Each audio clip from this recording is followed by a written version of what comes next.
how to stretch watercolor paper. There are many different ways to stretch watercolor paper. Some involve soaking papers into a trough of water and are quite time intensive, but it is worth the effort. But if you're somebody like me who's short on time and would like a method that takes relatively less time but is equally effective, then this method would suit your situation really well. So what you need to do to stretch watercolor paper is collect yourself some basic supplies. All you need is a bottle filled with some clean water. So this is just a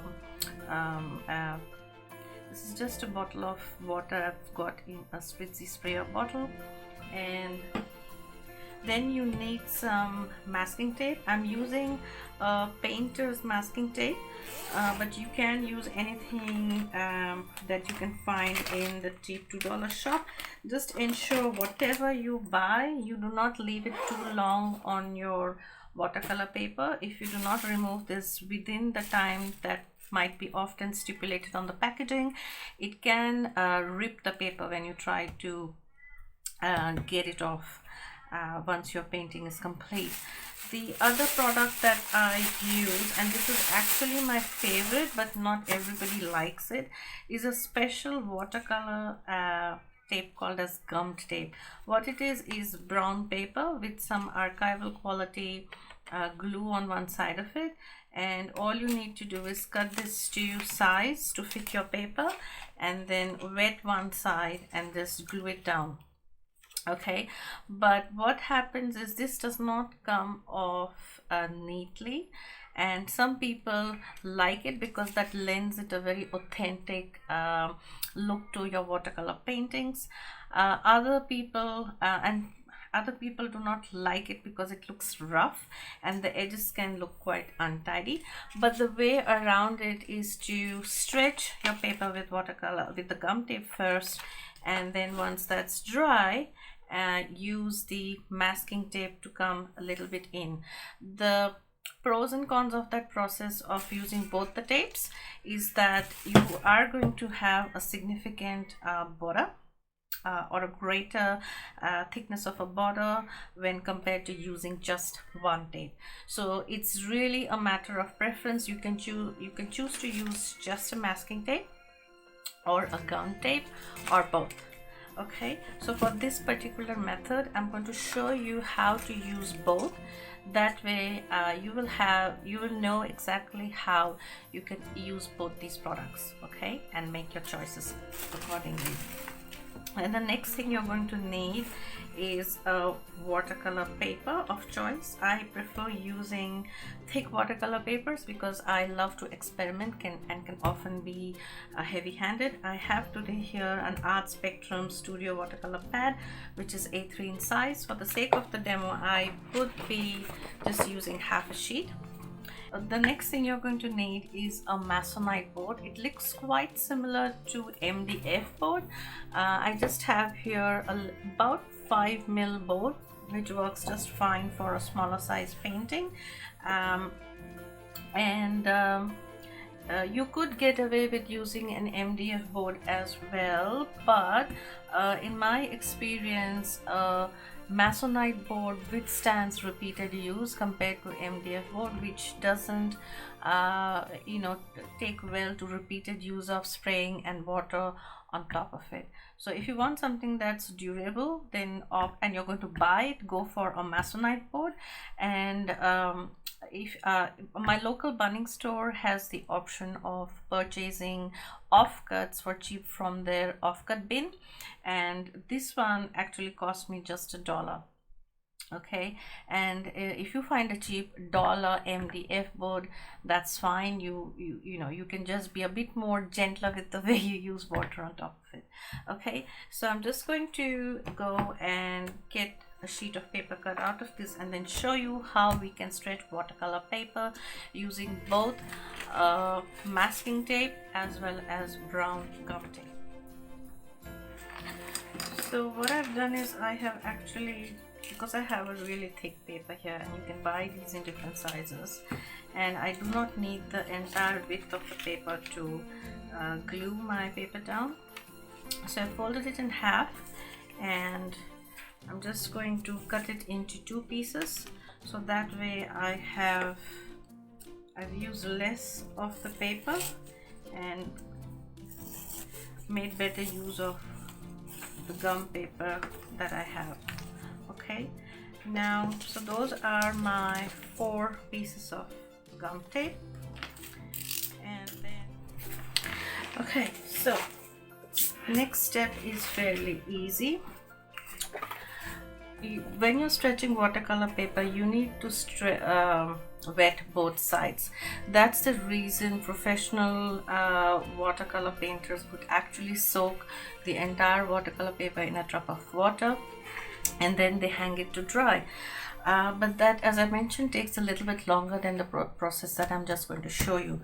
So what we're going to do is we are going to spritz some water on the board that we have, and when we do that, we just want to mist the paper just about enough to soak the underside of the painting of your watercolor paper.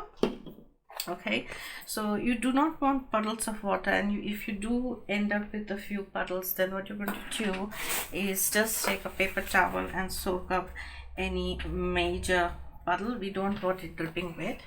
And then you are going to place your watercolor paper on that.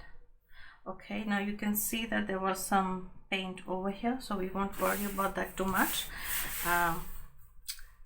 Okay, so you're just going to press down gently, make sure your hands are clean, and then we are going to spritz water on top of it.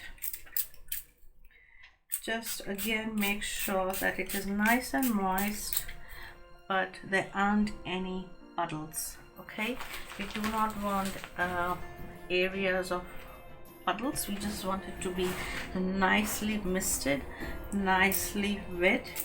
Make sure you don't have any dry areas. Sometimes I will use a nice clean brush to spread the water. Just make sure that the brush is clean.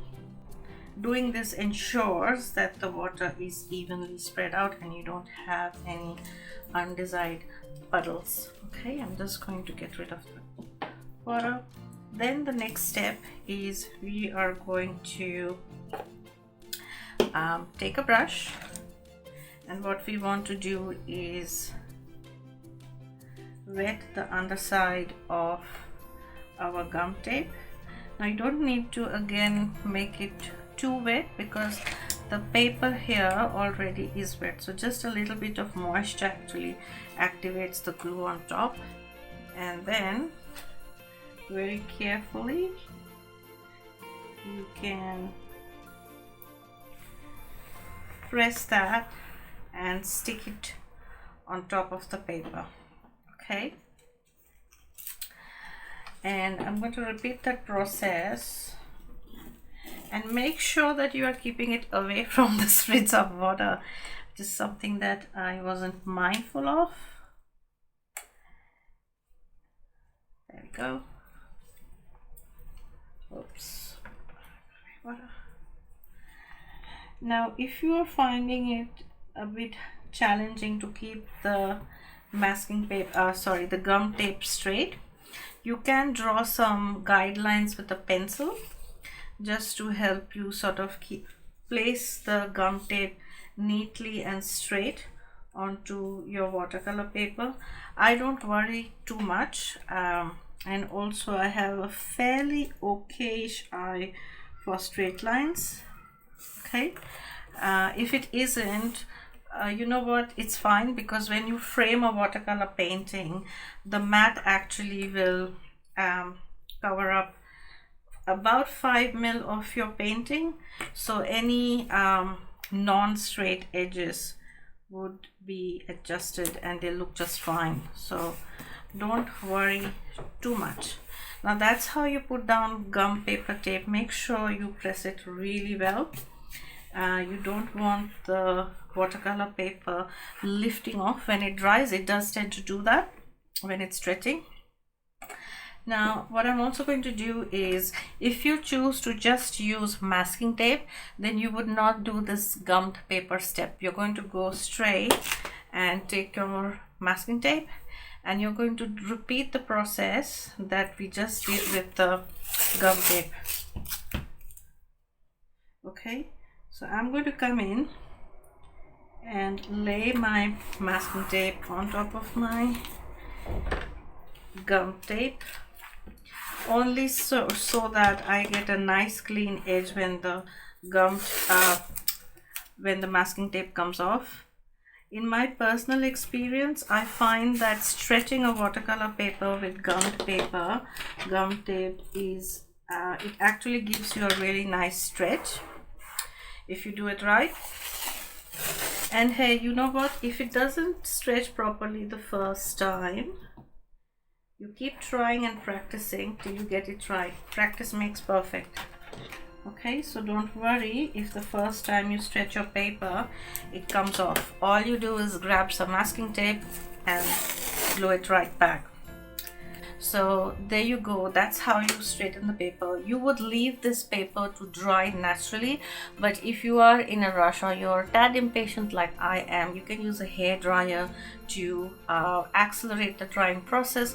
And what should happen is you should get a paper that's nice, flat, flushed to the board at the bottom, and no bubbling and warping. So when it's drying, you will see a little bit of waves on top of it, but don't worry, if you have stretched the paper right, when it dries it's going to become tight and flat against the surface of the MDF board or the Masonite board. Alright, so that's how you stretch watercolor paper. And there you go, you can see how tightly the paper is stretched, and a good way to check that is from the sides, like so.